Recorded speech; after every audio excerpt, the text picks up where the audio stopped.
Selamat pagi anak-anak, masih bertemu dengan Bapak, Pak Rudi Hamonangan Sirait atau Pak Rait dalam pelajaran fisika kelas 11. Di pertemuan kita hari ini, kita memasuki bab baru, yaitu masih tentang gelombang, tapi lanjutannya yaitu kita masuk tentang materi gelombang bunyi dan gelombang cahaya. Nah, pasti kalian sudah pernah mempelajarinya sebenarnya dulu waktu SMP ya. Dan SD pun ada sedikit materi tentang bunyi dan cahaya. Oke, nah mari kita pelajari materi ini dengan baik. Oke, apa saja yang mau kita pelajari? Yang pertama di gelombang bunyi, yaitu tentang cepat lambat bunyi, karakteristik gelombang bunyi, kemudian nanti ada efek Doppler, pemantulan bunyi, resonansi ya, dan lain sebagainya ya. Nah, oke. Jadi di situ nanti kita akan bahas yaitu tentang sifat-sifatnya, kemudian syarat apa aja, definisinya macam-macam ya. Oke, kita bahas dulu tentang definisinya dulu ya, Nak ya. Oke, kita bahas definisinya dulu. Nah, apa sih itu bunyi? Nah, bunyi dihasilkan dari benda yang bergetar. Nah, benda yang bergetar. Nah, oke. Jadi, sumber bunyi itu adalah sumber bunyi ya. Jadi, getaran dari sumber bunyi merambat melalui udara berupa gelombang bunyi. Oke. Nah, ya. Jadi, bunyi itu adalah benda yang bergetar. Nah, kalau ada benda bergetar, pasti dia dapat menghasilkan bunyi, benar atau tidak? Nah, nanti itu ada pertanyaan buat kalian. Nah, ini dia. Ya. Apakah setiap getaran dapat menghasilkan bunyi? Nah, coba kalian jawab itu. Apakah setiap getaran dapat menghasilkan bunyi? Oke. Nah, contoh-contohnya yaitu misalnya senar gitar yang dipetik. Senar gitar yang dipetik. Ketika kita petik, senar itu kan bergetar, maka dia menghasilkan bunyi. Bunyi itu perlu medium perambatan. Nah, kalau bunyi yang memerlukan medium perambatan itu disebut gelombang apa, Nak? Gelombang mekanik. Maka bunyi itu termasuk jenis gelombang mekanik. Oke. Nah, kenapa? Karena dia memerlukan medium. Media penghantarnya apa? Udara. Nah, itu ya. Nah, jadi kalau misalnya tidak ada udara, berarti bunyi tidak bisa didengar. Kenapa? Karena udara adalah mediumnya. Jadi contohnya, kalau misalnya astronot pergi ke planet Mars atau pergi ke bulan. Nah, apakah astronot A dengan astronot B bisa berbicara di bulan atau di Mars? Jawabannya adalah tidak. Kenapa? Karena di planet Mars maupun di bulan tidak ada udara, sehingga tidak ada medium perambatan bunyi. Percuma kau berbicara, percuma astronot berbicara, tidak ada kedengaran suaranya. Seperti itu ya. Kenapa? Karena dia memerlukan medium perambatan yaitu udara. Seperti itu ya. Nah, jadi Pak, mereka menggunakan apa Pak ketika astronot A dengan astronot B berada di planet Mars atau berada di bulan atau di luar angkasa? Pakai apa Pak? Menggunakan gelombang elektromagnetik, yaitu gelombang yang tidak memerlukan medium untuk perambatan. Misalnya apa? Banyak. Kalau misalnya untuk gelombang yang digunakan oleh astronot itu misalnya gelombang radio. Nah, itu kan menggunakan gelombang elektromagnetik yang tidak memerlukan medium untuk merambat. Seperti itu ya. Nah, kemudian contoh lainnya yaitu pita suara yang bergetar. Pita suara kita ini kan bergetar yang di dalam. Nah, ketika dia bergetar, nah di situ dia menghasilkan bunyi yaitu suara. Ya. Kemudian gong yang dipukul, gong. Nah, dan lain sebagainya. Nah, tentu kamu pasti sering mendengar bunyi. Nah, coba berikan beberapa contoh-contoh tentang gelombang bunyi dalam kehidupan kita sehari-hari. Oke? Baik, kita lanjutkan. Apakah syaratnya? Nah, ini syarat yang pertama harus ada sumber bunyi. Benar tidak? Ya kalau nggak ada sumber bunyinya bagaimana ada bunyi? Oke ya. Kemudian yang kedua, ada medium atau zat perantara. Nah, medium perantara ini atau zat perantara ini apa saja, Pak? Nah, bunyi itu dapat merambat di medium, zat padat, zat cair maupun zat gas.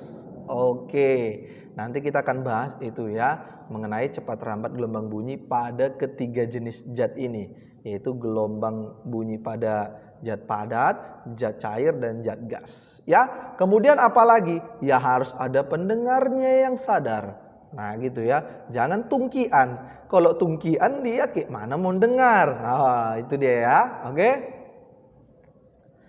Nah ini dia medium perantaranya itu ada zat padat, zat cair, dan zat gas. Oke. Apa aja sifat-sifat daripada gelombang bunyi? Nah, kita bahas satu-satu.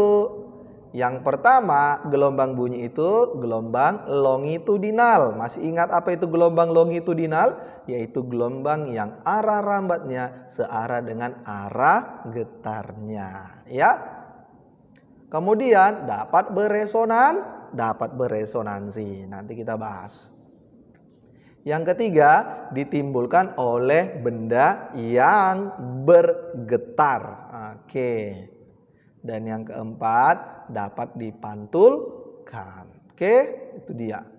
Nah, macam-macam bunyi. Oke, macam-macam bunyi. Bunyi itu ada yang namanya infrasonik. Apa itu infrasonik? Nanti akan kita bahas. Audiosonik, ya. Kemudian ada desah, kemudian ada nada, kemudian ada ultrasonik, dan ada dentum. Kita bahas satu-satu macam-macam bunyi ya. Yang pertama, bunyi berdasarkan frekuensinya. Namanya pertama, bunyi infrasonik. Infrasonik itu apa? Ini dia. Bunyi dengan frekuensi di bawah 20 Hz. Nah, di bawah 20 Hz frekuensinya ya.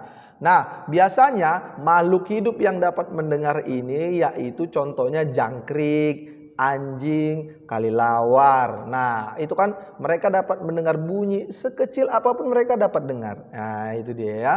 Itu misalnya bunyi infrasonik. Yang kedua, bunyi audiosonik. Nah, itu kita, manusia ya, yaitu bunyi dengan frekuensi antara 20 Hz sampai 20.000 Hz. 20 sampai 20.000. Nah, makhluk apa yang dapat mendengar? Yaitu kita dan juga beberapa binatang lainnya. Oke. Kemudian bunyi ultrasonik. Bunyi ultrasonik itu di atas 20.000 ya. Jadi bunyi ini dengan frekuensi yang tinggi ya. Contohnya apa? Yaitu misalnya kelelawar ya. Bisa juga misalnya anjing laut atau apa itu namanya, ikan paus. Nah, itu juga itu dapat mendengar bunyi ultrasonik. Oke? Apa saja manfaat bunyi ultrasonik? Nah, ini dia. Ini hanya contoh dari beberapa tadi jenis frekuensinya ya. Yaitu yang pertama itu menggunakan ultrasonik itu untuk mengukur kedalaman air laut. Nah, ya, atau kedalaman danau. Itu menggunakan prinsip ultrasonik. Mereka tidak mengukur kedalaman laut menggunakan meteran, tidak. Nah, capek lah ya kan. Nah, mereka menggunakan prinsip bunyi ultrasonik. Yang kedua, untuk sterilisasi pada makanan. Nah, itu juga menggunakan bunyi ultrasonik. Wah, luar biasa bunyi ultrasonik ini. Digunakan dalam bidang kedokteran untuk memeriksa tubuh manusia. Misalnya apa? Ultrasonografi, kemudian kacamata tunanetra. Oke. Bunyi itu termasuk gelombang longitudinal. Tadi sudah Bapak katakan ya. Dan sifat gelombangnya itu mempunyai cepat rambat gelombang. Nah, cepat rambat gelombang bunyi itu dapat dicari loh nak. Wow, bagaimana cara mencari cepat rambat gelombang bunyi? Yaitu ini. Ya, rumus kecepatan. Yaitu jarak per waktu. Kalau dalam bunyi namanya panjang gelombang per periode. Nah, ini dia. V sama dengan lambda per T. Lambda itu adalah cepat rambat dan T itu adalah periode ya. Nah, faktor-faktor apa sajakah yang mempengaruhi bunyi? Oke, yang pertama tadi apa? Jenis zatnya yang seperti Bapak katakan tadi. Ada zat padat, ada zat cair, ada zat gas. Bagaimana cepat rambat bunyi pada ketiga-tiganya? Mana yang lebih cepat?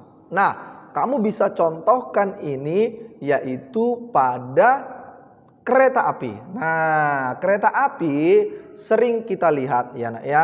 Nah, kereta api ketika mau lewat itu mereka sering menekan klaksonnya ya, sirenenya, pot gitu. Nah, ya kan? Nah, kira-kira mana yang lebih cepat terdengar bunyi klaksonnya, apa bunyi kereta apinya ketika dia dalam keadaan jauh? Nah, contohnya, apakah bunyi yang kau dengar dari klaksonnya atau ketika kamu menempelkan telingamu pada rel kereta apinya? Nah, itu aja contohnya. Tapi jangan dekat kereta apinya ya. Kalau dekat ya terlindes lah ya, karena bukan ya nak ya. Misalnya pada saat dia jauh gitu nak. Dia jauh kemudian dia menggunakan klaksonnya. Nah, mana yang lebih terdengar duluan? Bunyi klaksonnya kah atau bunyi kereta apinya ketika kamu menempelkan telingamu di rel kereta apinya? Seperti itu. Nah, itu yang mau kita tahu ya kan nak. Kemudian apalagi suhunya. Nah, bagaimana dengan pengaruh suhu terhadap bunyi? Oke, ini dia. Nah, yang mempengaruhi cepat rambat bunyi yang pertama itu kan tadi jenis zatnya. Kenapa? Karena kepadatan daripada partikel-partikelnya itu berbeda-beda. Mana yang lebih padat, disitulah cepat rambat bunyinya yang lebih besar. Mana lebih padat atau yang lebih banyak partikelnya? Zat padat kah? Zat cair kah? Atau zat gas? Mana yang lebih banyak partikelnya? Ya, yaitu zat padat.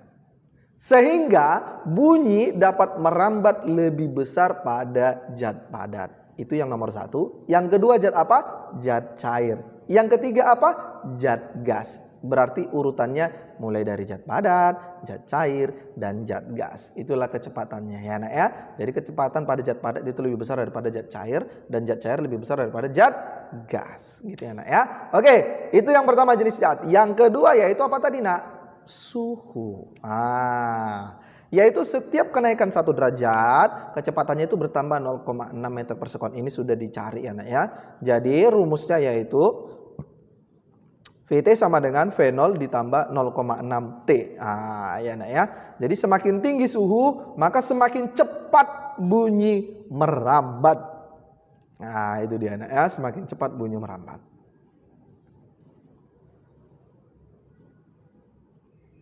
Nah, apa rumusnya Pak untuk mencari cepat rambat bunyi pada ketiga zat itu? Nah, ini dia. Kita bahas satu-satu. Yang pertama, pada zat padat rumusnya yaitu V sama dengan akar E per rho. Nah, E itu apa Pak? E besar itu adalah modulus elastisitas atau modulus Young. Ya. Kemudian rho di situ adalah massa jenis zatnya. Oke, itu rumus untuk mencari kecepatan pada zat padat.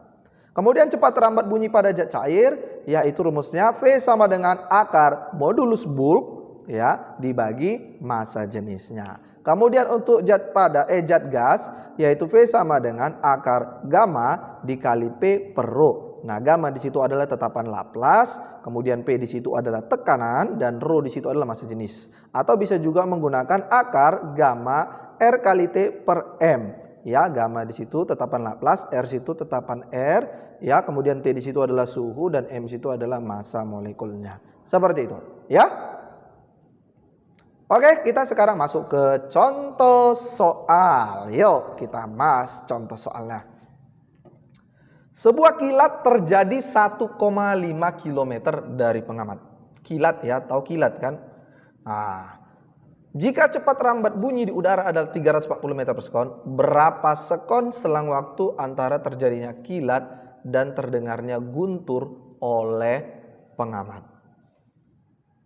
Kita tulis yang diketahui. Jaraknya yaitu 1,5 km atau 1.500 meter. Kemudian kecepatan bunyi di udara yaitu 340 meter per sekon. Yang ditanya adalah berapa sekon selang waktu antara terjadinya kilat dan terdengarnya guntur. Oke, oleh pengamat. Jadi tanya adalah waktu. Ya udah, apa tadi rumus daripada cepat lambat bunyi? V sama dengan S per T, jarak per waktu. Atau kita bisa buat T sama dengan S per V. Kita balik saja. Nah ya, maka S-nya berapa? 1500 karena kita rubah kilometernya ke meter jadi 1500. Dan kecepatannya 340. Maka kita dapatlah T-nya yaitu 4,4 sekon. Gampang ya? Oke. Yang kedua, sebuah bunyi mempunyai frekuensi 400 Hz. Ya, ini F-nya, frekuensi. Dan panjang gelombangnya 1,5 meter, itu adalah lambdanya. Jika pendengar berada pada jarak 150 meter dari sumber bunyi, oke ini adalah S-nya. Berapa cepat lambat bunyi tersebut dan lama waktu yang dibutuhkan oleh bunyi tersebut untuk sampai ke pendengar. Jadi yang ditanya adalah cepat lambat bunyinya berapa dan T-nya. Ya, waktu yang dibutuhkan untuk bunyi sampai ke telinga pendengarnya. Oke, yang diketahui di situ adalah frekuensinya 400 Hz, lambdanya 1,5 meter dan S-nya 150 meter.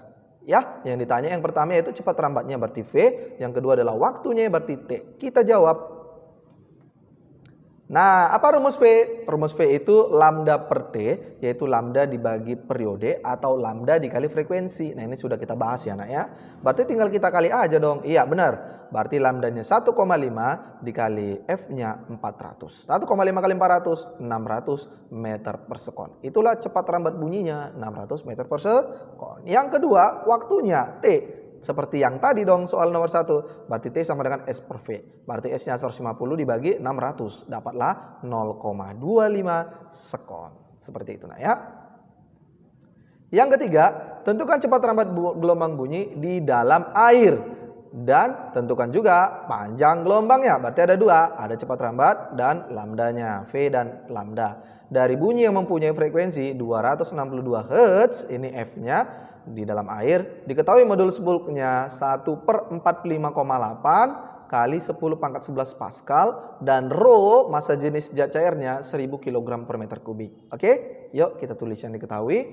Yang pertama yaitu frekuensinya 262 Hz dan modulus bulknya 1/45,8 kali 10 pangkat 11 Pascal. Oke, dan di situ Rho-nya diketahui massa jenis zat cairnya yaitu 1000 kg per meter kubik. Yang ditanya yaitu kecepatannya dan juga panjang gelombangnya. Kita jawab. Nah, kita cari kecepatannya yaitu pada zat cair. Kalau pada zat cair tadi apa? V sama dengan akar modulus bulk per massa jenis. Ya udah, tinggal masukin saja. Berapa modulus bulknya? 1/45,8 kali 10 pangkat 11. Berapa Rho-nya? Rho-nya 1000. Ya udah kita bagi. Kita bagi, kita akarin, dapat deh hasilnya 1483 meter per sekon. Seperti itu nah ya. Nah, sekarang kita tinggal cari panjang gelombangnya, lambda. Apa rumus lambda? Nah, yang tadi rumus cepat lambat V sama dengan lambda dikali F. Maka lambda sama dengan V per F ya. Ya udah kita bagi. V-nya 1483 ya dibagi F-nya 262 ya, dapatnya 5,64 meter. Oke. Contoh berikutnya. Berapakah cepat lambat gelombang bunyi dalam batang logam yang terbuat dari baja? Oke, ini pada zat padat dong. Diketahui modulus Youngnya 2 kali 10 pangkat 11 Pascal dan massa jenis bajanya 7,8 kali 3 kg meter kubik. Oke, yang diketahui yaitu modulus Youngnya 2 kali 10 pangkat 11 dan Rho-nya 7,8 kali 10 pangkat 3. Yang ditanya adalah cepat lambatnya. Pada zat padat, apa tadi rumusnya nak? V sama dengan akar Y atau E itu sama aja ya nak ya. Modulus Young itu bisa simbolnya E besar atau bisa juga simbolnya Y. Nggak usah kamu bingung ya nak ya. Jadi akar dari E atau Y per Rho. Berarti 2 kali 10 pangkat 11 dibagi 7,8 kali 10 pangkat 3. Iya, kita kaliin, kita bagiin, kemudian kita akarin dan dapatlah hasilnya 5064 meter per sekon. Oke, contoh lainnya nih. Bapak kasih banyak contoh supaya kamu lebih paham ya. Hitunglah cepat rambat gelombang bunyi dalam udara pada temperatur, berarti ini T besarnya 300 Kelvin. Diketahui massa molekul udaranya M-nya 28,8 kali 10 pangkat min 3 kg per mol. Dan konstanta Laplace-nya gamanya 1,4 dan tetapan umum R-nya 8,314 Joule per mol Kelvin. Ya, tinggal cari cepat rambat tadi. Ya, apa tadi rumus cepat rambatnya? Oke, ini dia. V sama dengan akar gamma RT per M. Ya udah kita masukin gamanya tadi berapa? 1,4, R-nya 8,314, T-nya 300 Kelvin dan M-nya 28,8 kali 10 pangkat min 3. Oke, kita kaliin, kita bagiin dan kita akarin. Dapatlah hasilnya 348 meter per sekon. Seperti itu nak ya. Oke, baik, mungkin itu aja dulu materi kita pada hari ini. Semoga kalian dapat memahaminya ya nak ya. Demikian pertemuan kita hari ini, Bapak sudahi. Selamat pagi.